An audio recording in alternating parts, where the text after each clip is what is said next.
परमात्मा को पाने तथा उसका वास्तविक लाभ प्राप्त करने के लिए पवित्र बाइबल में प्रमाण है कि प्रभु ने मनुष्य को अपना ही स्वरूप बनाया।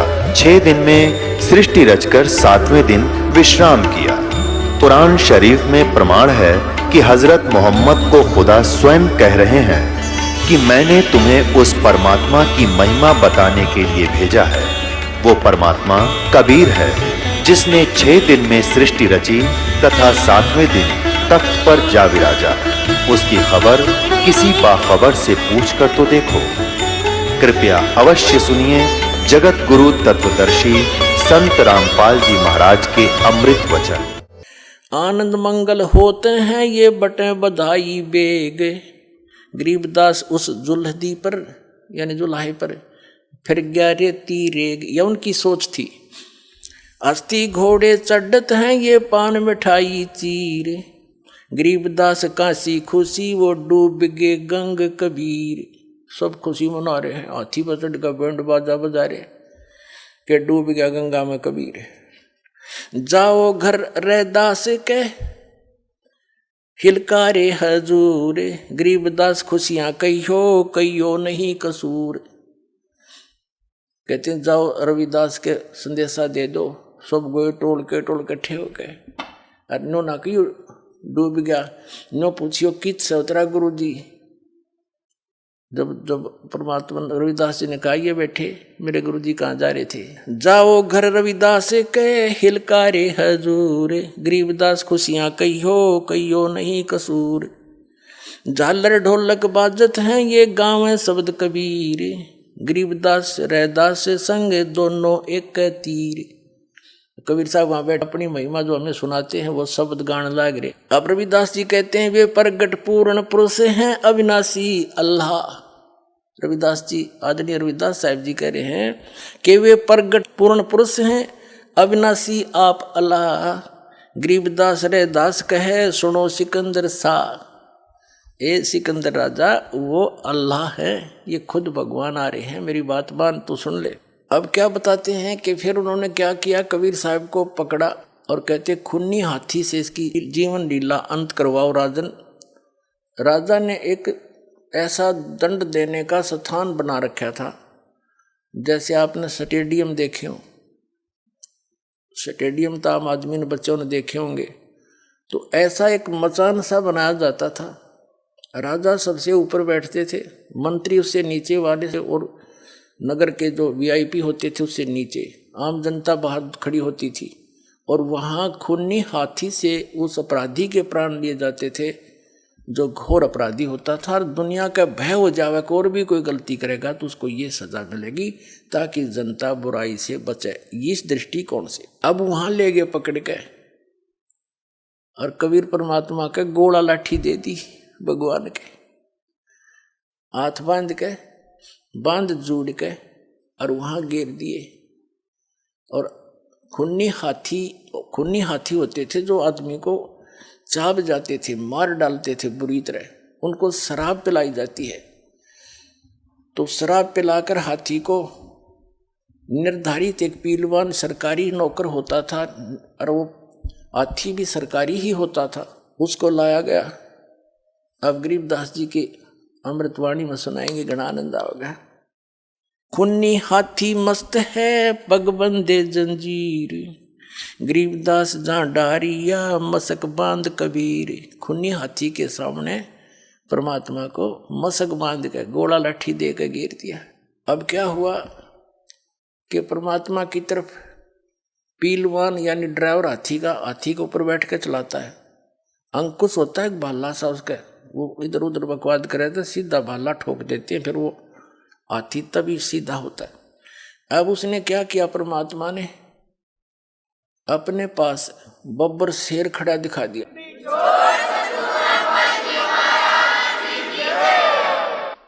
बब्बर शेर खड़ा दिखाई दिया। हाथी ने चिंगाड़ मारी और वापस भाग लिया डर के।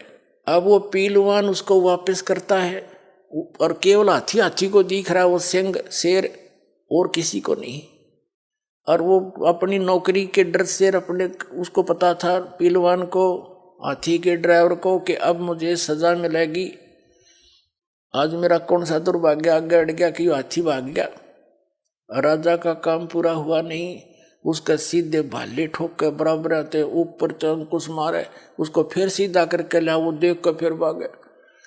परमात्मा ने सोचा कि इस जीव को यो पीलवान घना दुखी करेगा, क्योंकि सारे जीव ही उसके वो दयालु है। तो उसने उस पीलवान को और दर्शन दे दिया, शेर दिखाई दे दिया, और पीलवान भी हाथी तो तले गिर गया। हाथी की तो पीलवान बेहोश हो गया।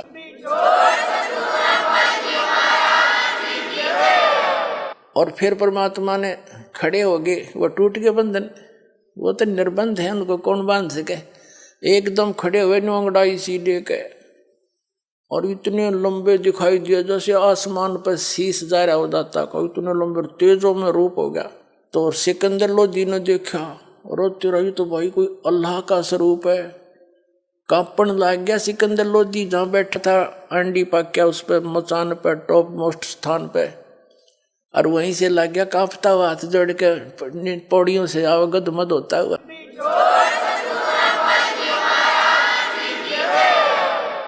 चरणों में गिर गया और चरण पकड़ लिए। जब राजा ने चरण पकड़े, राजा को दिखाया दाता ने लीला, तो सभी उसके चेले छोटे दोनों धर्म थे वो बिदक गए। राजा तब बिक गया, इसका चरण छू लिए, न्यू कर दिया। अब क्या लीला सुनाते हैं। सिंह रूप साहेब धरा ये भागे उल्टे फीले, अपना दूसरा रूप शेर का बना के मालिक ने करा। गरीबदास समझे नहीं या दुनिया खलीले, बने केहरी सिंह जित चौर शिखर आसमान। गरीबदास हस्ती लख्या यो दिखे नहीं जहान। परमात्मा ने कहते शेर का रूप धारण करा अन्य, और हाथी न दिखे, और जहान जो जनता बैठी थी उन्हें ना दिखे। बने केहरी सिंह जित चौर शिखर आसमान। गरीबदास हस्ती लख्या यो दिखे नहीं जहान। कूट शीश महावतम अंकुश सिर गर्गाप। गरीबदास उल्टा भागे वो तारी दीजे थाप। अब वो हाथी सर कूटे और वो अंकुश मारे महावत, और वो बेचारा आवे नहीं। फिर कहते हैं भाले को खो मारी ये चरखी छूटे पाख। गरीबदास नहीं निकट जावा वो कल की देवे लाख। हाथी के आँखों में यानी बराबरों में भाले ठोके, और भी दूसरे जो नीचे खड़े थे, और कल की दे हम मार दे हम मार दे। वो निकट नहीं जा, उसने दिखे से। फिर परमात्मा ने उस महावत को दिखाया, जैसी भक्ति कबीर की ऐसी करे न कोई। गरीबदास कुंजर थके उल्टा भाग्या रोए। कुंजर माने हाथी, रो के भाग्या चिंगाड़ मार के। दूम गोए मुंडी धुन सेन न समझे एक। अब वो हाथी मुंडी गोए हैं, और दूम यानी पूछड़ बोझ के, और मुंडी नो करके भागन की सोचे। कहते दूम गोए मुंडी धुन सेन न समझे एक। गरीबदास दिखे नहीं आगे खड़ा अलेख। अलेख वो पूर्ण परमात्मा खड़े, सब ने दिखे नहीं।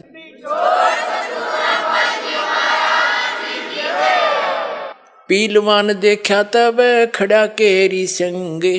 पीलवान ने देखा महावत ने, पीलवान देखा तब ये खड़ा केरी संगे। गरीबदास आए तो हाँ धर्मौला बहुरंगे। खुद मौला खुद मालिक आए हैं अन्य रूप बना के। उतरे मौला अरस्त, उतरे मौला अरस्त।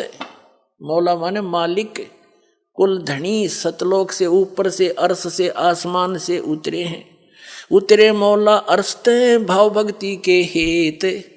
आप अपने बच्चों के प्यार में भक्ति यथार्थ भक्ति देने के लिए वो मौला मालिक खुद उतर के आया है। उतरे मौला अरस्त भाव भक्ति के हेत।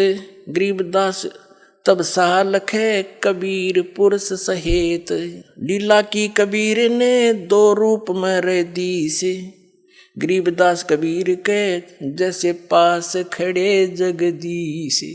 परमात्मा दो रूप दिखे वहाँ, पहले तो एक तरफ से कबीर जी, दूसरे परमात्मा दिखे, फिर दोनों एक हो गए। फिर क्या कहता है, जम्भाई अंगड़ाइया लंबे बहे दयाल। गरीबदास उत्साह को मानो दर्शा काल। कोट चंद्र शशि भाने मुख गिरद कुंड दुम लीले गरीबदास ता नाटक के वह भाग गए रणफील। परमात्मा कहते हैं माथे पर जैसे चंद्रमा और मुख जैसे सूर्य की तरह चमक रहा हो, इतना सुंदर था। नैन लाल भाव पेते हैं डूंगर नक पहाड़ गरीबदास साहा को सिंह रूप दीदार। जो नरसिंह प्रहलाद के यो वे नरसिंह एक गरीबदास हरि आइया राखण जन की टेक। अब खुद परमात्मा कबीर जी कहते हैं हमें ये लीला करके दिखाते हैं, यदि तुम मेरी शरण में सच्चे भाव से लगे रहोगे, जैसे प्रहलाद को आके रक्षा की थी, आज भी मैं ऐसे ही आपकी रक्षा करूंगा। ऐसी लीला दिखा रहे हैं। पहले दिखा रहे हैं जैसे पहले मालिक दिखे, फिर शेर का रूप बन गया और फिर दोनों मिलकर एक हो गए, कबीर साहब रह गई। तो फिर क्या कहते हैं, बार बार सताए कर मस्तक लीना भारे। कहते जो नरसिंह प्रहलाद के यूं वह नरसिंह एक गरीबदास हरि आइये राखण जन की टेक। ये दिखाने का है कि भगत की मैं न्यो रक्षा कराया करूं और तुम भी इसी तरह लगे रहना। कोई भी आपत्ति सच्चे दिल से लगे रहोगे आओगी तो ऐसे दुख दूर कराया करूं मैं भगतांगे। परमात्मा बताते हैं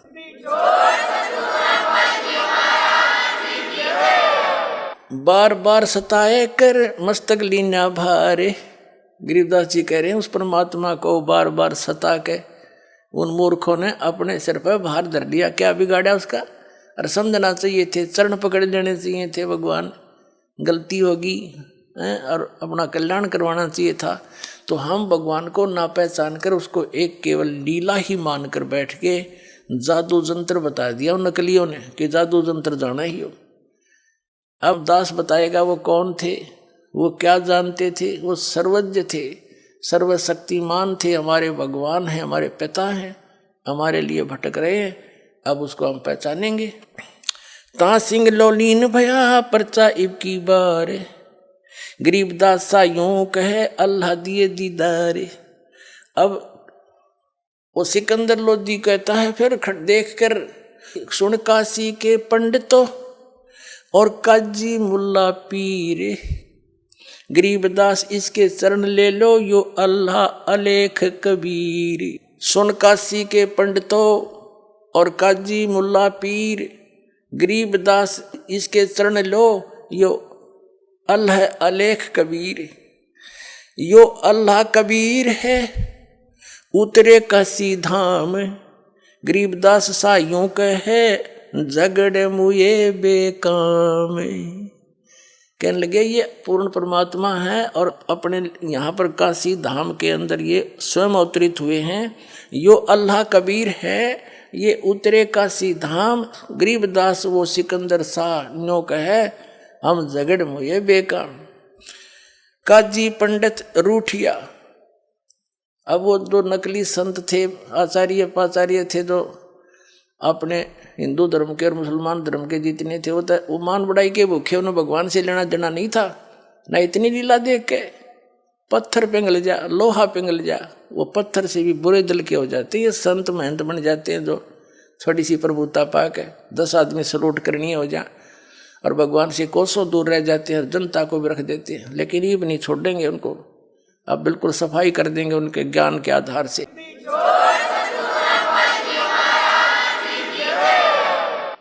अब काजी और पंडित रूठ के राजा से चल पड़े कि इसने जादू जंतर कर रखा है। राजा इसको भगवान मान बैठा, जनता को बरगला दिया। जनता उनकी मानने थी, सिकंदर की कौन माने। ये शुरू से हमारे अंदर एक रही है कि हम अपने धार्मिक गुरु की ज़्यादा मानते हैं, अन्य की नहीं। अरे वो नकली थे सारे। अब भी यही दशा है इन लोगों की। ये बोले श्रद्धालु अपने जैसे दास कहता है तो उस संत का ज्ञान गलत, उसकी भक्ति गलत, और ये दो चीज़ चाहिए भक्त ने। तो वो शिष्य अपने ही गुरु से पूछता है जाके। अब गुरु जी तो गुरु जी है, वो नकली, उसने वो कैसे कहा मैं गलत हूँ। तो दास सिद्ध कर देगा ये सचमुच गलत है, और फिर आओगे छोटे छोटे करने। अब क्या कहते हैं, काजी पंडित रूठिया हम ताग्या यो देश गरीबदास सटदल कहें ये जादू शेर हमेश। ये जादूगर है, बोला इसकी बातों में आगे तो इन जादू जंतर किया। हस्ती दिया भगाए, गरीबदास इतना रहे वो काशी बिडरी जाए।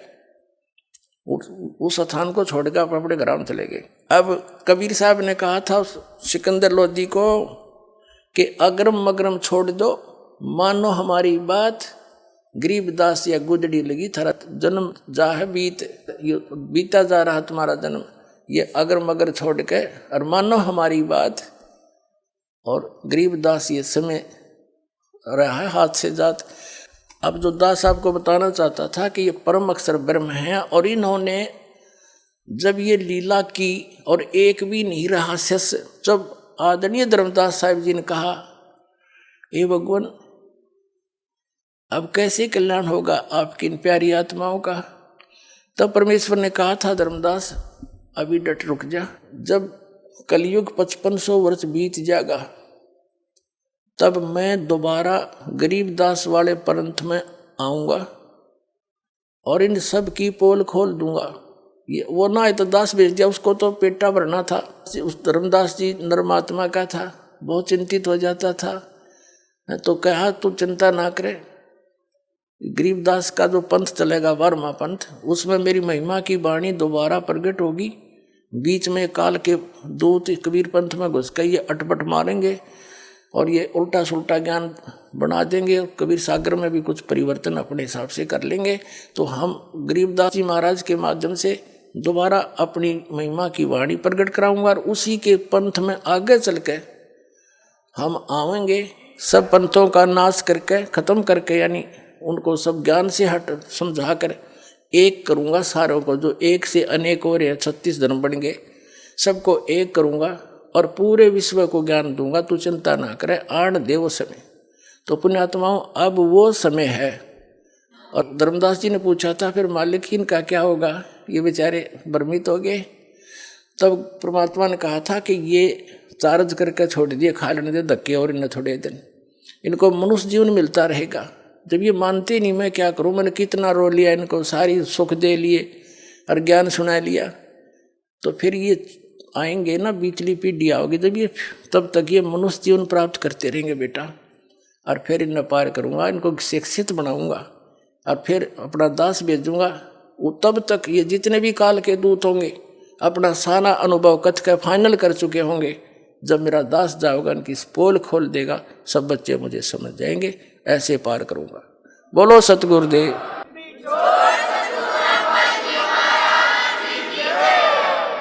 परम पिता परमात्मा पूर्ण ब्रह्म सर्व सृष्टि रचनहार कबीर परमेश्वर जी की असीम रजा से आप सभी पुण्यात्माएं ये सत्संग श्रवण कर रहे हैं। परमात्मा ने, कबीर भगवान ने, जो हम सब के पिता हैं, हम सब के जनक हैं, उन्होंने आकर के हमें यहाँ ज्ञान कराया है कि तुम यहाँ के वासी नहीं हो, जिस स्थान पर आप रह रहे हो ये आपका स्थायी स्थान नहीं है।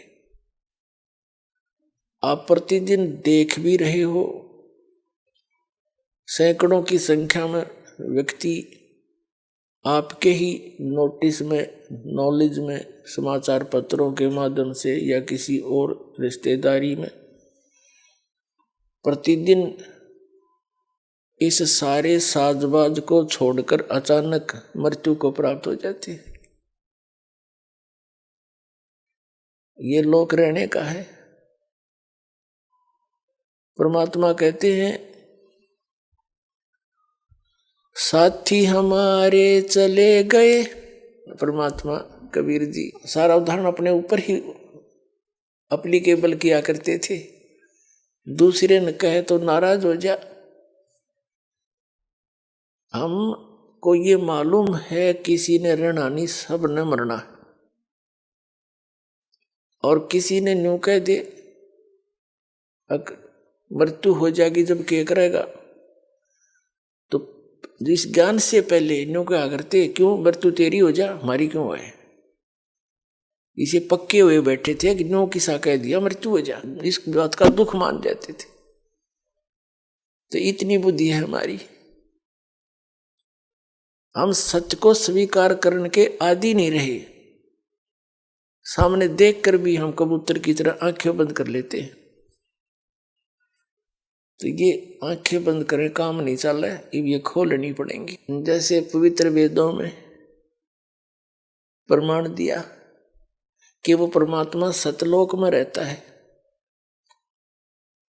उसके तीसरे भाग में 3 पोर्शन है सतलोक के। सबसे ऊपर वाले स्थान पर परमात्मा कबीर जी का अपना निज स्थान, बहुत बड़ा एक मंदिर नुमा गुंबद है, उसके बीच में परमात्मा विराजमान है, यानी बहुत बड़े सिंहासन पे। सिर पर मुकुट है जैसे राजा लोग पहनते हैं। राजा तो असली में वही है, बाकी तो कृत्रिम राजा है। 10 दिन के चौधरी फिर मृत्यु को प्राप्त करके गधे बने पावे, क्या के राजा ही है। अगर राजा है तो वो एक ही है, बाकी तो नकल कर रहे हैं उसकी। सिर पर मुकुट है, ऊपर छत्र है और सुंदर शरीर है परमात्मा का, मनुष्य दृश्य है, उसका नाम कबीर है। 3 पोर्शन है, 3 स्थान अलग, उसमें 3 व्यवस्था है। परमात्मा के दूसरे नंबर पर फिर हंस रहते हैं, यानी केवल नर रूप में। उससे फिर सेकंड लास्ट के अंदर बहुत बड़ा, चारों तरफ बड़े बड़े बाग बगीचे, सदाबहार वृक्ष है, पहाड़ हैं, झरने बहते हैं, सरोवर हैं, बड़े बड़े दरिया और दरियाएं बह रही हैं दूधों की, अमृत सरोवर है। और उसके साथ ही ऐसी ही सृष्टि है, नर और नारी करके ऐसी सृष्टि है।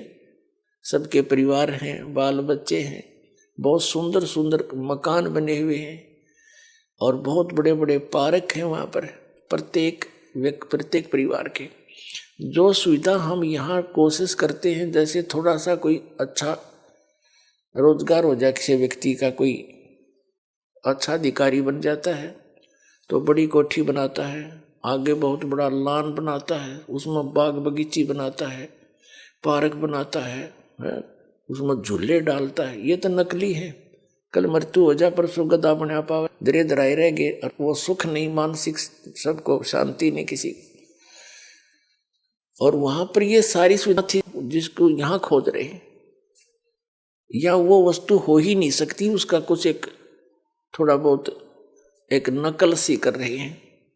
तो वहाँ सब सुविधाएं आपको उपलब्ध है। आपके सभी स्थान जहां आप रहा करते थे वो खाली पड़े हैं। लेकिन ये ज्ञान प्रथम बार सुनता है प्राणी। 600 वर्ष पहले परमात्मा ने बताने की चेष्टा की, किसी ने सुना नहीं, उन्होंने गुप्त रखा। ये मूल ज्ञान है जो दास को दिया है। कबीर साहब ने कहा था, धर्मदास मेरी लाख दुआई, ये मूल ज्ञान की तो बार न जाई। मूल ज्ञान बार जो पड़ी ही बिचली पीढ़ी हंसनी तरही। और मूल ज्ञान तब तक छुपाई जब तक 12 पंथ मिट जाए, जब तक कलयुग बीतेगा 500 वर्ष, तब तक छुपाना है। अगर ये ज्ञान पहले डिस्क्लोज कर दिया होता परमात्मा ने, तो ये नकली कबीरपंथी जो आज के ऊपर प्रकाश ही प्रकाश है, कुछ नहीं है, चेतन प्रकाश है। सारे राधा स्वामी वाले ने देख ले, चाहे किसी पंथ ने देख ले, भगवान को निराकार बताते, यानी प्रकाश का पुंज बताते हैं, घुमा फिरा के वहीं आ रुकते हैं। तो इन क्या समझा, इनको ज्ञान ही नहीं किसी को। और जिन महापुरुषों ने परमात्मा को देखा, वापस आके बताया, उन्होंने वही बताया जो दास आपको बता रहा है। तो तीसरा जो वहां पर ऐसे सब रह रहे हैं, तो वहां से परमात्मा चलकर आते हैं हमें बताने के लिए। तो ऋग्वेद मंडल नंबर 9 सूक्त नंबर 86 मंत्र 26-27 में, ऋग्वेद मंडल नंबर 9 सूक्त 82 मंत्र 1, 2, 3 में, ऋग्वेद मंडल नंबर 9 सूक्त 20 मंत्र 1 में, ऋग्वेद मंडल नंबर 9 सूक्त 95 के मंत्र 2 में, ऋग्वेद मंडल नंबर 9 सूक्त 94 के मंत्र 1 में ये स्पष्ट किया है। और ऋग्वेद मंडल नंबर 9 सूक्त नंबर 96 के मंत्र नंबर 16 से लेकर 20 तक और भी अनेक स्थानों पे ये स्पष्ट किया है कि परमात्मा परम अक्षर ब्रह्म, पूर्ण परमात्मा, सत्य पुरुष, अमर पुरुष, अविनाशी परमात्मा मनुष्य दृश्य है, राजा के समान वहां ऊपर तीसरे पृष्ठ में बैठा है। वहां से चलकर गति करके आता है, अपनी प्यारी आत्माओं को, अच्छी आत्माओं को मिलता है।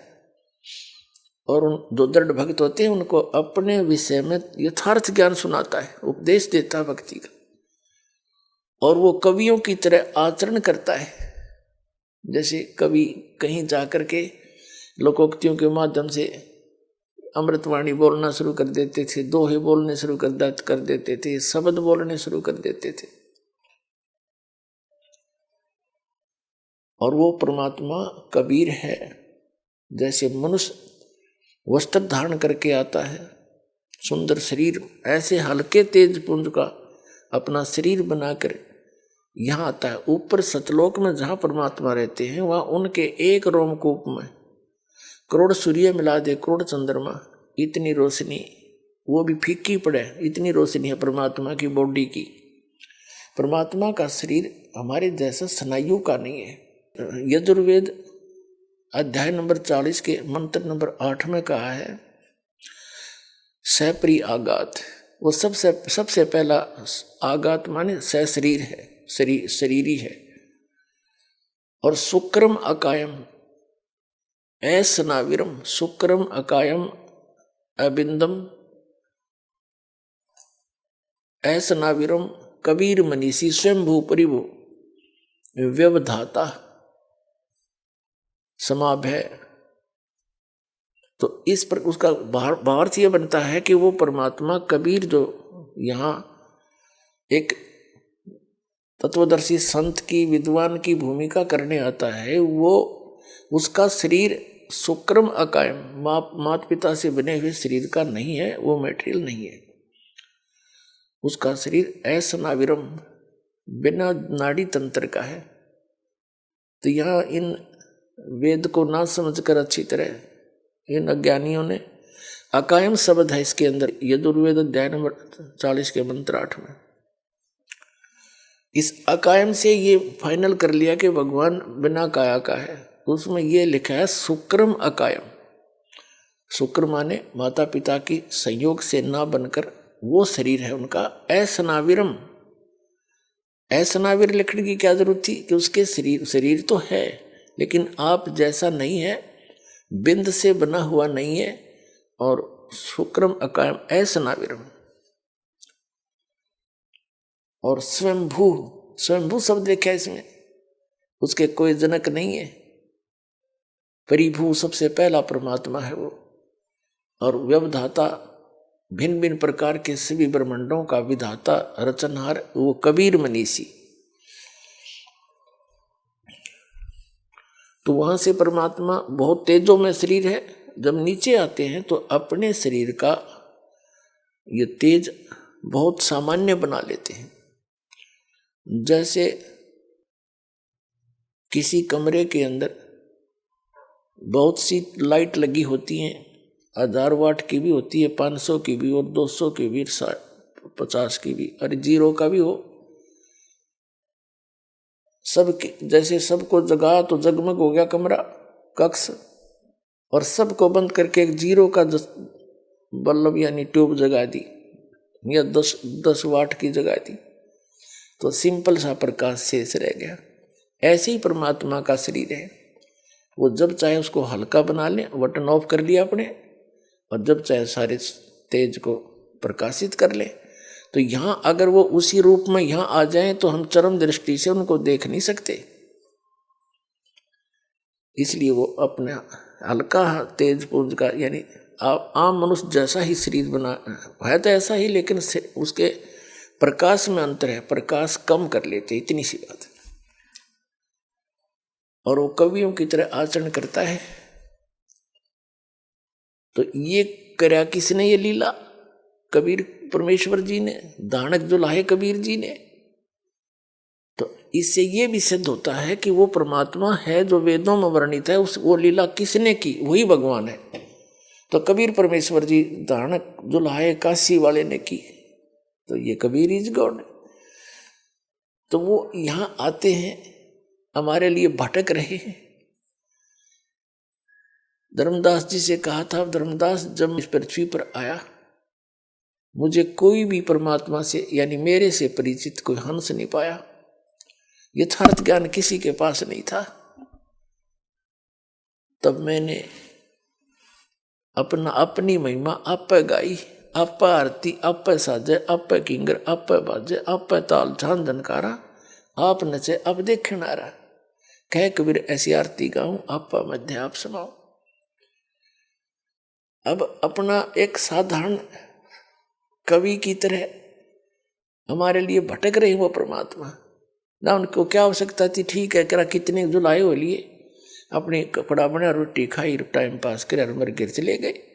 और वो भटकते फिरे तो कैसी कैसी दिन में आपको सुनाई थी, कैसी कैसी उनके साथ यातनाएं दी परमात्मा को। वो आपके लिए भटक रहे हैं, आप इतने अबोध बना दिए इस काल में। ये ज्ञान आपको सुनते सुनते भी समझ में नहीं आता जल्दी सी, क्योंकि हमने अज्ञान गणा सुन रखा है। तो क्या करते थे वो भगवान, कहीं पर भी खड़े हो जाते थे एक तारा लेकर, और कवियों की तरह कहीं शब्द गाते थे, कहीं दोहे बोलते थे। 150 व्यक्ति दर्शक इकट्ठे हो जाते थे, जैसे कोई सपेला आता है बीन बजाता है, बहुत से लोग इकट्ठे हो जाते हैं। कोई जादूगर आता है वहां भी इकट्ठे हो जाते हैं तो अपना खेल दिखाता है। ऐसे परमात्मा ने अपने इस ज्ञान का प्रचार शुरू किया था। तो वहां खड़े हो जाते कहीं पर भी और सुनाने लग जाते। परमात्मा की अमृतवाणी आत्मा को खींच लेती है, सुनने वाले चारों तरफ बैठ जाते हैं और परमात्मा उनको सुनाया करते थे।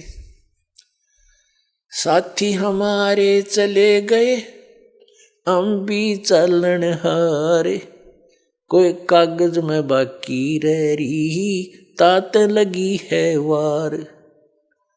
कबीर साहब कहा करते, हमें बताते थे कि तुम्हारे साथी चले गए और तुम भी चालन हार, यानी अपने ऊपर बता रहे यहां से सबने जाना है, और कोई कागज में बाकी रह रही, कोई शेष अभी आपका प्रारब्ध बचा है, इसलिए देर लग रही है। जिस दिन वो कागज पूरा होगा, एक सेकंड भी ना लगे, चाहे तो कहीं गए हो, रास्ते में हो, घर पे हो, या कहीं विमान में हो, और चाहे अपनी गाड़ी में हो, और चाहे कितने दुकान या मजदूरी कर रहे हो, वहीं पर खत्म हो जाओगे। एक सेकंड नहीं मिलेगी आपको। और आप यहाँ जचे बैठे हो जैसे कद्दे नहीं जावे। दुनिया रोजाना पता नहीं कितने व्यक्ति मर रहे हैं, आपके जू भी ना रहेंगे या के बनेगी अपने साथ। तो परमात्मा कबीर जी हमें बताते हैं कि ये लोक ऋण का नहीं है। आगे गए ना बावड़े रहते भी सब जाही, बिन साहेब की बंदगी कहीं ठोड़ ठिकाना नहीं। परमात्मा हमें याद दिलाते थे, जैसे मोती ओस का ऐसी तेरी आव, कहे कबीर करो बंदगी बहुर न ऐसा दाव। ये मनुष्य जीवन एक दाव लगा हुआ होता है, और संत मिल जाए परम संत, वो उससे भी अधिक दाव होता है। दाव माने कुछ समय का कुछ ही समय होता है, उसमें काम करगे तो करगे ना, फिर बात बिगड़ जाती है, उसको दाव कहते हैं। मौका सा लग जाए। परमात्मा हमें याद दिलाते हैं कि बिन साहिब की बंदगी कहीं ठोर ठिकाना न। पुण्यात्मा कबीर परमात्मा जी कहते हैं, कबीर ये माया अटपटी और सब घट आन अड़ी, किस किस को समझाऊं या कुएं भांग पड़ी। प्रत्येक व्यक्ति को नए सिरे से इसी तरह निर्मल करना पड़ता है। वो जहां भी जिस ज्ञान पर आधारित है, जिस देव की पूजा कर रहा है, जिस भी मजहब धर्म में वो जन्मा है, उसमें कति सेट हो जाए। और काल भगवान ने कहा था कि भिन्न भिन्न प्रकार के मत बना के, धर्म बना के कलयुग में, और भिन्न भिन्न पंथ बना के सारे मानव को भ्रमित कर दूंगा, और कोई भी यथार्थ ज्ञान से परिचित नहीं होगा। कबीर परमात्मा से कहा था कि जब तुम कलयुग में आओगे 5500 वर्ष बीतेंगे। कबीर साहब ने कह दिया था उसने कि जब 5500 वर्ष बीतेंगे तब हम अपना अंश पठाएं। तो काल ने कहा था कि जब तुम्हारा अंश आवेगा उस समय तक तो ऐसा कर दूंगा, ये भक्ति योग्य को नहीं रहेंगे। कलयुग में कोई शराब पी रहा है, कोई मांस खा रहा है, कोई सिगरेट पी रहा है, कोई चोरी, कोई रिश्वत, और कोई अलग अलग साधना पर दृढ़ हुए बैठे। देव और धाम पुजाऊं या विद जीवों को भरमाऊं, और बेशक जाओ जोग जीत संसारा, जीव न माने कहा तुम्हारा, जीव तुम्हारा कहा न माने, हमारी ओढ़ हो बाद बखाने। और वो एक रखा है। अब परमात्मा की चर्चा करके देखो किसी भी पंथ वाले से या किसी मजहब धर्म वाले से, वकील बने बैठे हैं, यानी परमात्मा के विरोध में बोलते हैं उस अपने सुने सुनाए लोक वेद के आधार से। और ऐसे बिगड़े हुए सारी व्यवस्था को अब परमात्मा सेट करेंगे, अपने बच्चों को सत संदेश दे रहे हैं। और बुद्धिमान समाज है क्योंकि शिक्षित किया दाता ने अपने को जनाने के लिए, अपने को पहचानने के लिए कि मुझे पहचान लीजिए। इस मनुष्य जीवन का केवल एक का उद्देश्य है, परमात्मा की शरण मिल जा, ये विश्वास दृढ़ हो जा कि ये भक्ति सही है और ये भगवान पूर्ण है। मोक्ष और सतलोक स्थान है जहाँ हम जाकर कभी मरते नहीं। तो फिर यहाँ आज से राष्ट्रपति बन रहा है कोई किसी देश का, 1 मिनट में मृत्यु हो जाए, अगले जन्म में पशु, बता क्या क्या महिमा हुई है। चाहे उसकी बाद में भी स्टैच्यू बना के पूजे जाओ जनता, और वो की तब पशु बना फिर रहा है, तो क्या खाक महिमा बनी है। तो परमात्मा हमें याद दिलाते हैं, कुछ सोचो समझो विचार करो मैं क्या कहना चाहता हूँ। चारों युग में संत पुकारे, कूक कहा हम हेल रे, हीरे माणिक मोती बरसे, यो जग चुगता ढेल रे। ढेल माने डले कंकर। कबीर परमात्मा कहते हैं कि मैं जिन महापुरुषों को आकर मिला, उन्होंने जगह जगह जाकर के और आवाज लगा लगा कर ढोल के डंके पर मेरी महिमा बताई, और मैंने भी जगह जगह जा करके ऊंची ऊंची आवाज लगा करके सबको ये तत्व ज्ञान सुनाया। और इस ज्ञान को कोई स्वीकार नहीं करते। हीरे माणिक मोती बरसे, यो जग चुगता ढेल रे। ये सत साधना और ये यथार्थ तत्व ज्ञान रूपी हीरे मोती और ये माणिक हम बरसा रहे हैं, इनको कोई स्वीकार नहीं कर रहा। आन उपासना, आन साधना और शास्त्र विरुद्ध साधना के ऊपर दृढ़ होकर लगे हुए हैं। वो कौड़ी उन डलों को, कंकर पत्थर को इकट्ठा किए बैठे हैं, उसको चुग रहे हैं। चारों युग में मेरे संत पुकारे और कूक कहा हम हेल रे, हीरे माणिक मोती बरसे, यो जग चुगता ढेल रे। कहते हैं पर भी लेन जात है दुनिया, हमरा ज्ञान किने नहीं सुनिया। ये कहीं पर ये लग जाता है कुंभ का मेला, वहां पर भी लगेगी, उस पर भी में कोई नहाले तालाब में तन्नों का बेड़ा पार हो जाएगा। ये कोई बात हुई है कहीं किसी शास्त्र में प्रमाण? शास्त्र कौन से हैं? पवित्र वेद, पवित्र गीता, ये गॉड गिवन स्पिरिचुअल नॉलेज है। और बाकी जो पुराण हैं ये श्री ब्रह्मा जी द्वारा दिया गया ज्ञान है। जैसा उन्होंने अपना अनुभव और जैसा वो वेदों को समझ सके वो अपना अनुभव और अन्य जो जानकारी उसको प्राप्त थी, क्योंकि सबसे पहले वही इस काल के पुत्र हैं, सबसे बड़े वही पहले जन्मे हैं और उनसे ही सब ने ज्ञान ग्रहण किया। तो पुराणों में जो साधना की विधि है यदि वह वेदों और गीता से नहीं मिलती है तो यूजलेस है, वो शास्त्र विरुद्ध है। वेदों और गीता में कौन सा मंत्र है? ओनली ओम मंत्र, ओम, ओनली वन। इसके अतिरिक्त जो भी साधना अन्य जो किए जाते हैं वो शास्त्र विधि को त्याग कर मनमाना आचरण है, वो यूजलेस है। और फिर दूसरा जो कंप्लीट जो ज्ञान है, स्पिरिचुअल नॉलेज है, आध्यात्मिक ज्ञान है, वो परमात्मा ने स्वयं आकर अपने मुख कमल से अपनी वाणी में बोला है, उसको तत्व ज्ञान कहते हैं। गीता जी अध्याय नंबर 4 के श्लोक नंबर 32 में गीता ज्ञानदाता ने कहा है कि जो जानकारी आपने गीता अध्याय नंबर 4 के श्लोक 25 से लेकर 31 तक आपने प्राप्त किया, मैंने बताया। कोई ऐसे साधना करता है, कोई देवताओं की पूजा करता है, कोई व्रत रखता है, कोई योग अभ्यास ही करता रहता है, और कोई स्वाध्याय करते हैं, कोई तीक्ष्ण अहिंसावादी व्रत रखते हैं, जैसे मुंह पर पट्टी बांध ली, नंगे पैरों घूमते हैं। ये सभी अपनी साधनाओं को पापनाशक जानते हैं, यानी सही मान कर रहे हैं। यदि इनको पता लग जाए सही नहीं तुरंत छोड़ देंगे, कौन करेगा उसको। फिर गीता अध्याय नंबर 4 के श्लोक नंबर 32 में कहा कि इस प्रकार के यज्ञ यानी धार्मिक अनुष्ठानों की जानकारी ब्रह्मण मुखे सचिदानंद घन ब्रह्म की वाणी में, या इन्होंने अनुवाद गलत कर रखा, अनुवादकर्ताओं ने ब्रह्मण मुखे का अर्थ कर दिया ब्रह्म वेद की वाणी।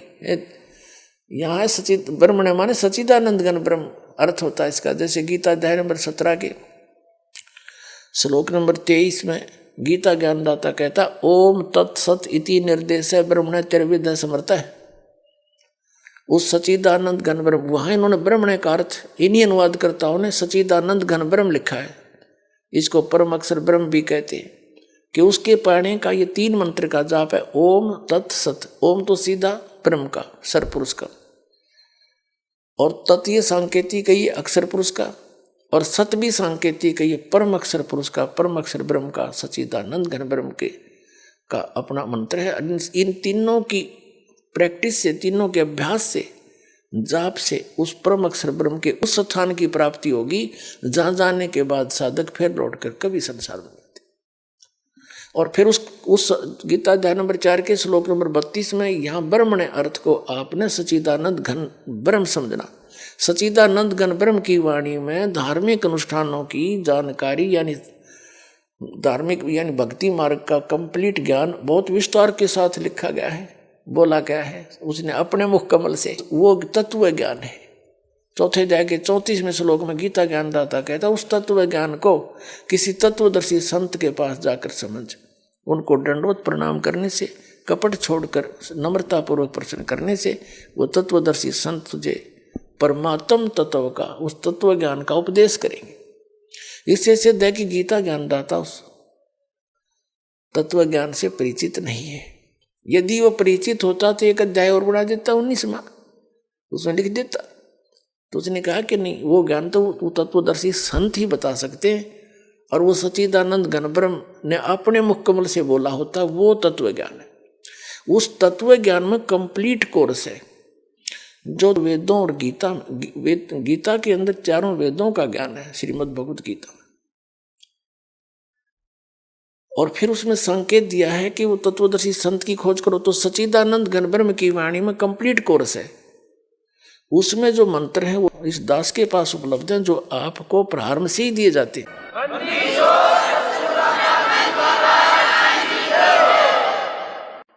वो 3 बार में दिए जाते हैं, कंप्लीट कोर्स 3 बार में होता है। अब आपको सुनाते हैं कि 4 युग में संत पुकारे, कूक कहा हम हेल रे, हीरे माणिक मोती बरसे यो जग चुगता ढेल रे।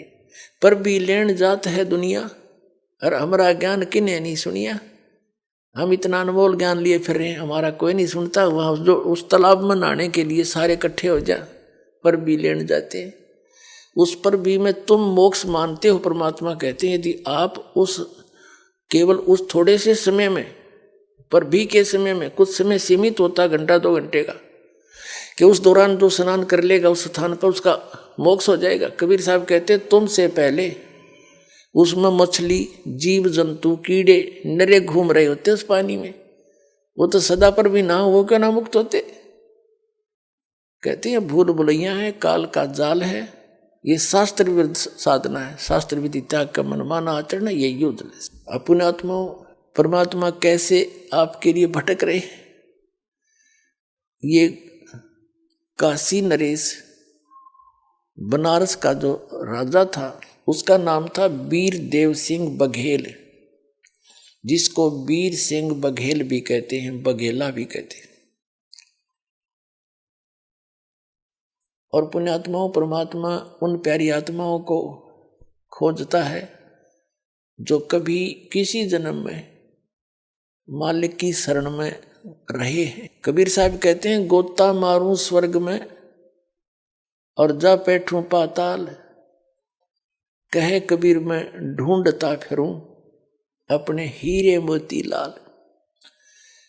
अब जैसे पहले तो परमात्मा ने कुछ महापुरुषों को मिले, स्वयं जाकर के अपना ज्ञान समझाने की चेष्टा की, लेकिन हम सारा कुछ देखकर भी उस मालिक को पहचान नहीं सके। और आप जी अब जो मालिक ने फार्मूला अपनाया है, अब तो बहुत सीधा कर दिया दाता ने। पहले तो प्रत्येक के पास जाते थे, उसके साथ मत्था पचाई करते थे, कभी वो विरोध करता था, कभी सुनता था, कभी नहीं सुनता था, कभी उसका कोई दूसरा गुरु आकर के भ्रमित कर देता था, कबीर साहब के बड़े बड़े काम को बिगाड़ देते थे। लेकिन अब परमात्मा ने आपको शिक्षित किया, दास को इस योग्य बनाया कि उसके ज्ञान को, उस परमात्मा के दिए ज्ञान को उसके बच्चों तक सरल करके भेज दूं। और पुस्तक बनवाई, बच्चों ने पुस्तक बनाई दास के सत्संगों से। आइए अब हम उन श्रद्धालुओं के अनुभव जानते हैं जो जगत गुरु तत्वदर्शी संत रामपाल जी महाराज जी से दीक्षा प्राप्त कर चुके हैं तथा उनके द्वारा बताए गए भक्ति मार्ग पर चल रहे हैं। नमस्कार सर। नमस्कार जी। सर क्या नाम है आपका? ऋषिपाल। ऋषिपाल जी आप कहाँ से हैं? मेरा गांव जोली है जी, डिस्ट्रिक्ट अम्बाड़ा, हरियाणा से। संत रामपाल जी महाराज से नाम दीक्षा आपने कब ली? 25 मार्च 2017 को।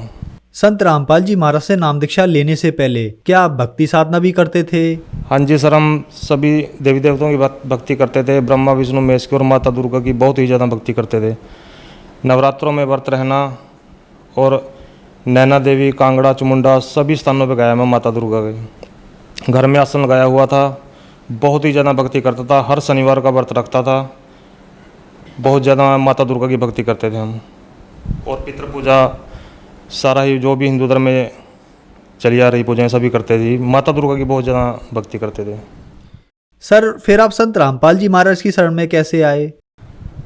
सर जी 2011 से मेरी माता जी संत रामपाल जी महाराज की शरण में थी, जिनका मैं बहुत ही विरोध करता था। अपने गुरुजी का भी संत रामपाल जी महाराज का बहुत विरोध करता था। इतना विरोध करता था कि मेरी माता जी जब सत्संग में जाती थी या कहीं भी जाती थी गुरुजी की शरण में, तो मैं बहुत भला बुरा बोलता था उनको। और मैं इतना तंग था, इतना नशा बहुत ज़्यादा करता था जी मैं। मेरी माता जी मेरे को बहुत समझाती थी कि बेटा तू छोड़ दे इसको और परमात्मा की शरण में आ जा, संत रामपाल जी महाराज की शरण में आ जा। लेकिन मैंने उनकी कभी नहीं मानी। मैं उनको गालियाँ भी देता था, पर वो मेरे को यही बात कहती है कि तेरे को बेटे पता नहीं, जब तेरे को पता लगेगा तो बहुत रोएगा। सर जी मैं इतना नशा करता था, कोई भी नशा ऐसा नहीं होगा जो मैं क्या नहीं करता था। बीड़ी से लेकर के बीड़ी, तंबाकू, गुटखा, शराब, बुक्की, सुल्फा, गांजा, शराब, सब चीज़ का नशा करता था मैं। गोली, कैप्सूल, सूखा नशा भी मैं इतना करता था सर जी। एक नशा करके मेरे को रात को नींद नहीं आती थी। मैं 3-3 नशों का डोज लेता था। पहले शराब पीता था, उसके बाद गांजा पीता था, फिर भी अगर कोई कमी रहती थी फिर गोली कैप्सूल खाता था। हमारे घर में सर जी था ऐसा, मैं ऐसी बात नहीं मेरे को नशे का शौक़ था सर जी, मजबूरन नशा करता था मैं। मेरे पिताजी इसी नशे से ग्रस्त होकर वो भी चले गए, वो मर गए जी।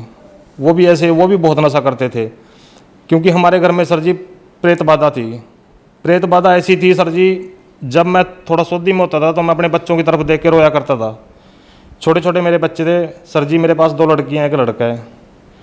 तो मैं रोया करता था। मैं सोचता था कि अब इनका क्या बनेगा, तू तो मर जाएगा, तेरा पिताजी मर गए नशे से और तू भी मरेगा, अब तो इनका क्या होगा बच्चों का। पर सर जी मजबूर इतना हो जाता था मैं, नशे बिना मेरे पास रहा ही नहीं जाता था कहीं भी। छोटे से मैं बीड़ी, तो सर जी मैं 10-12 साल का बीड़ी पीने लग गया था। इतना नशे को मेरे को नशा किया करता था, बहुत ही नशा किया करता था जी मैं।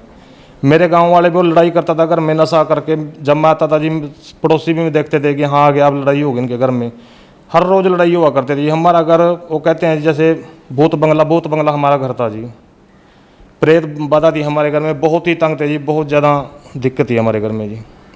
मेरी माता जी मेरे को बहुत समझाया करती थी, बेटे तू नाम ले ले संत रामपाल जी का, पर मैं उनको भी भला बुरा कहता था जी, और कभी उनकी नहीं सुनी। जब मैं नशा करके पूरा थक लिया, पूरा ख़त्म हो लिया सर जी, मेरे अंदर सर जी 50 किलो से भी कम वजन रह गया था। बहुत ही कमज़ोर हो गया था सर जी। मेरे को रात को अगर मैं पढ़ता था, रात को सुबह उठता था सर जी, मेरे को सारा पूरा शरीर मेरे को गिल्ला मिलता था। मेरे को रात को पसीना आता सर जी, और मेरे को प्रेत आत्मा बहुत तंग करती थी रात को। कई बार दर्शन देती थी तो रात को भगत जी बहुत ही दबाव होता था मेरे ऊपर। नशे में, अगर नशे में थोड़ा सा नशे से बाहर हो गया तो तभी भगत जी मेरे ऊपर दबाव हो जाता था। तो फिर बहुत दिनों के पीछे भगत जी, एक दिन परमपिता परमेश्वर संत रामपाल जी महाराज की कृपा हुई मुझ पर भगत जी। वो दिन पता नहीं परमात्मा की कौन सा मैंने कोई पुण्य कर्म किया होगा भगत जी, मेरे अंदर मेरी वो आत्मा रूपी शिव का मुंह खुला, और मैंने अपनी माता से भगत जी संत रामपाल जी महाराज की पुस्तक ज्ञान गंगा ली, जो कि मेरी माता जी मुझे पहले भी कहती थी कि बेटा तू ये पुस्तक पढ़ ले। मैंने कभी नहीं पढ़ी। कई बार उसने मेरे को पुस्तक दी, मैंने ऐसे ही रख दी। दास का काम छोटा सा काम है, टायर सर्विस का काम करता है दास। मैं अपनी माता से वो पुस्तक ले गए, दुकान पे चला गया, वहाँ पे रख दी। 2-3 दिन वहाँ भी रखी रही वो। एक दिन मैं दोपहर में बेला था, मैंने सोचा चल आज पुस्तक पढ़ के देखते हैं क्या है इसमें, क्योंकि मेरी माता जी भी बेचारी पढ़ती रहती थी पुस्तक बैठ के घर में, मैं देखा करता था उसको। तो मैंने वो पुस्तक खोली, पढ़ी वो पुस्तक। सर जी मैंने किसी का इंटरव्यू ना देखा था, ना ही किसी के पुस्तक में कोई इंटरव्यू जो उसमें लिखे हों वो भी नहीं मैंने पढ़े थे। मैंने सिर्फ पुस्तक ज्ञान गंगा पुस्तक का पेज खोला और उसको पढ़ना शुरू किया। 4-5 पेज ही मैंने पढ़े सर जी मेरी दुकान में कोई भी स्थान ऐसा था जहाँ बीड़ी का बंडल और माचिस ना मिला थी। मेरे मुंह में सारी 24 घंटे बीड़ी लगी रहा थी जी। तो मैंने सर जी बीड़ी हाथ में ले रखी थी और पुस्तक आगे थी। सर जी जब मैंने पुस्तक पढ़ी तो मैंने वो बीड़ी का मेरा स्वाद बिगड़ गया सर जी। मैंने बीड़ी गिर दी सर जी, मेरे पास बीड़ी नहीं पी गई। तो सर जी मैंने पुस्तक 1-2 पेज पढ़ा, बंद कर दी, घर आ गया जी। 3 दिन ऐसे ही चला भगत जी। तीसरे दिन मैंने पुस्तक वादी के करीब पुस्तक मैंने पढ़ ली, तो भगत जी मेरे से रहा नहीं गया। मेरे मामा जी हैं जो, उन्होंने भी संत रामपाल जी महाराज के से नाम दीक्षा ली हुई है। मैंने उनके पास फ़ोन किया और अपनी माता जी को कहा कि मैं नाम लेना चाहता हूँ। तो उन्होंने कहा कि आ जाओ। मैं अपने मामा जी के पास गया, वो मेरे को लेकर कुरुक्षेत्र गए। वहाँ पे जाकर मैंने संत रामपाल जी महाराज से नाम दीक्षा ली। संत रामपाल जी महाराज से नाम दीक्षा लेने के बाद क्या आपको लाभ भी प्राप्त हुए? सर जी बहुत लाभ प्राप्त हुए, बहुत ज़्यादा जी। एक तो सर जी मेरी पत्नी थी, जब से हमारी शादी हुई थी वो बीमार ही थी जी। उसको 2-2 महीने सर मैं अस्पतालों में उठा के फिरता था। उसको तेजाब बनता था, उसको छाती में बहुत ज़्यादा तेजाब बनता। अगर वो पानी भी पीती थी उसका भी तेजाब ही बनता जी। उसका कोई बेनिफिट नहीं था उसको खाने का पीने का कहीं का भी। तो सर जी 2-2 महीने में अस्पतालों में रहता था जी अपनी पत्नी के साथ। तो सर जी सतगुरु रामपाल जी महाराज से नाम दीक्षा लेने के बाद वो बिल्कुल सही है। उसने भी जैसे वो मैंने नाम लिया वो सही हुई, उसने भी सर जी फिर दीक्षा लिया, वो भी परमात्मा की शरण में है, संत रामपाल जी महाराज की शरण में है। दूसरा सर जी जो हमारे घर में प्रेत बाधा थी सर जी वो बिल्कुल ख़त्म है। पहले हमारा घर सर जी नरक था। हमारे घर में सर जी बिल्कुल भी कोई सर जी रिश्तेदार भी नहीं आता था हमारा, कि कहते भूत बंगला है। हर समय लड़ाई पड़ती थी सर जी। हर समय मैं बोलता रहता था, कभी नहीं माता जी के साथ, कभी नहीं पत्नी के साथ सर जी। तो अब बिल्कुल सही है सर जी, कोई प्रेत बाधा नहीं है। बहुत ही अच्छा जीवन जी रहे हैं सर जी। परमात्मा की सतगुरु रामपाल जी महाराज की इतनी कृपा है। पहले सर जी मैं दुकान पे 12-12 बजे तक सर जी रात को काम करता था और जेब में 10 रुपये भी नहीं सर जी कभी निकलते थे मेरी। इतना बुरा हाल था मेरा सर जी। और अब परमात्मा की दया से सर जी मैं हर तरह से, आर्थिक स्थिति मेरी इतनी कमज़ोर थी सर जी, बहुत ही ज़्यादा। 10-10 रुपये सर जी मैं से तंग रहता था। अपनी जैसे दवाई चलती थी पत्नी की मेरी, तो भगत जी बहुत दिक्कत आती थी। अब भगत जी परमात्मा, ना ही मेरे घर में कोई बीमारी है, मैं बहुत ही बढ़िया जीवन जी रहा हूँ सर जी। किसी तरह से कोई परेशानी नहीं है, प्रेत बाधा नहीं है। और सर जी सबसे बड़ा लाभ ये मिला है सर जी कि जिस परमात्मा को पाने के लिए साधु संतों ने शरीर गाड़ दिए और राजे महाराजाओं ने अपने राज छोड़े हैं। सर जी उस परमात्मा की जानकारी मेरे को मिली संत रामपाल जी महाराज के माध्यम से, जो कि खुद कबीर साहब जी आए हुए हैं संत रामपाल जी महाराज के चोले में। जिस दिन से मैंने संत रामपाल जी महाराज से दीक्षा ली, सर जी नशा मेरा बिल्कुल खत्म है। मेरे को पहले मैं इतना नशा करता, अब सर जी मेरे को बीड़ी पीने वाले के पास भी नहीं मैं खड़ता जी, मेरे को खड़ा ही नहीं जाता जी। धुआं भी इतना चंद्रा लगता है बहुत ज़्यादा, और मैं किसी भी तरह का कोई नशा नहीं करता।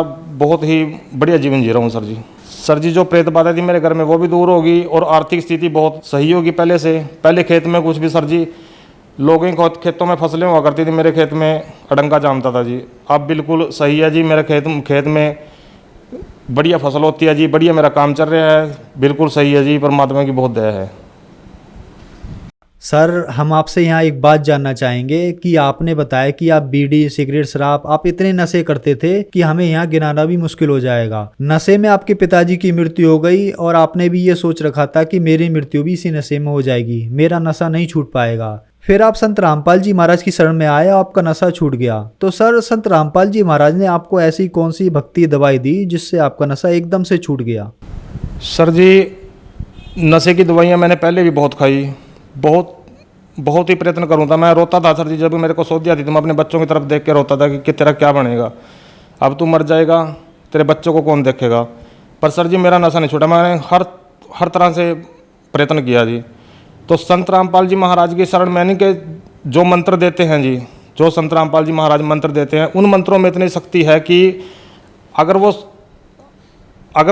मंत्रों को ग्रहण करते हैं तो नशे के पास इंसान जा ही नहीं सकता। ये मेरा पक्का तजुर्बा है जी। क्योंकि सर जी मैं ये सोचता हूँ, मेरा पक्का तजुर्बा है कि जैसे अगर मैं सुधर गया नशे से तो कोई भी सुधर सकता है, क्योंकि मेरे से ज़्यादा नशा मैं नहीं करता, कोई करता होगा जी। ये बात मैं नहीं कह रहा, मेरे गांव वालों से अब भी जिन रिश्तेदारों ने मैं देखा नहीं हूँ जी, उसके बाद जो मालूम फ़ोन पे ही ऐसे बात चलती है वो मानते नहीं इस बात को जी। 24 घंटे मेरे बैग में, मोटरसाइकिल के बैग में, थैले में शराब की बोतल होया करती थी जी, और सुल्फा गांजा 24 घंटे मेरे पास मिलता था। अब मैं बिल्कुल भी किसी तरह का भी नशा नहीं करता। ये सारा ही किया दरा संत रामपाल जी महाराज का है, जिन्होंने मैं इस नरक से निकाला मेरे को। सर जो दर्शक आज आपको देख रहे हैं, आप उनके लिए एक बहुत बड़ा उदाहरण है, जो नशा नहीं छोड़ पा रहे हैं। नशा एक बहुत गंभीर समस्या बन गया है, उनके लिए आप क्या कहना चाहेंगे? सर जी देखो, नशा ऐसे नशा नहीं छोड़ सकता। सरकार भी नशा छुड़ाने के लिए इतना प्रयत्न करती है, इतना पैसा खर्च करती है, पर नशा नहीं छोड़ सकता। क्योंकि जब तक ये अंदर काल रूपी मन बैठा है, जब तक ये नहीं हटेगा अंदर से, ये मन ही नहीं करेगा नशे के लिए, नशा नहीं छोड़ सकता।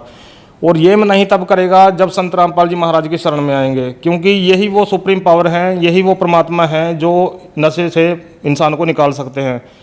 नहीं तो नशे से, मेरे पिताजी सर्विस में थे, पढ़े लिखे थे, मैं तो इतना पढ़ा लिखा नहीं हूँ, मेरे पिताजी पढ़े लिखे भी थे, सर्विस में भी थे, हम उनके बच्चे थे, वो भी रोते थे हमको देख के जी कि ये मैं मर जाऊँगा, मेरे बच्चों का क्या होगा। पर सर जी वो मर ही गए, नशा नहीं उनके पास छूटा जी। डॉक्टरों ने भी जोर लगा लिया, उनको करते करते उनको टीबी की बीमारी हो गई थी सर जी।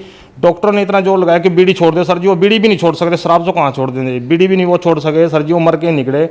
तो संत रामपाल जी महाराज ही इस नशे से छुटकारा दिला सकते हैं, नहीं संसार में कोई ऐसी दूसरी पावर नहीं है जो इस नशे से बाहर निकाल सकती है इंसान को। सर संत रामपाल जी महाराज से नाम दीक्षा कैसे ली जा सकती है? आज कई चैनलों पे संत रामपाल जी महाराज के सत्संग आता है, उसके नीचे पीली पट्टी चलती है, उस पर नंबर है, उनसे कांटेक्ट करके संत रामपाल जी महाराज से नाम दीक्षा ले सकते हैं। धन्यवाद सर। सत साहिब जी।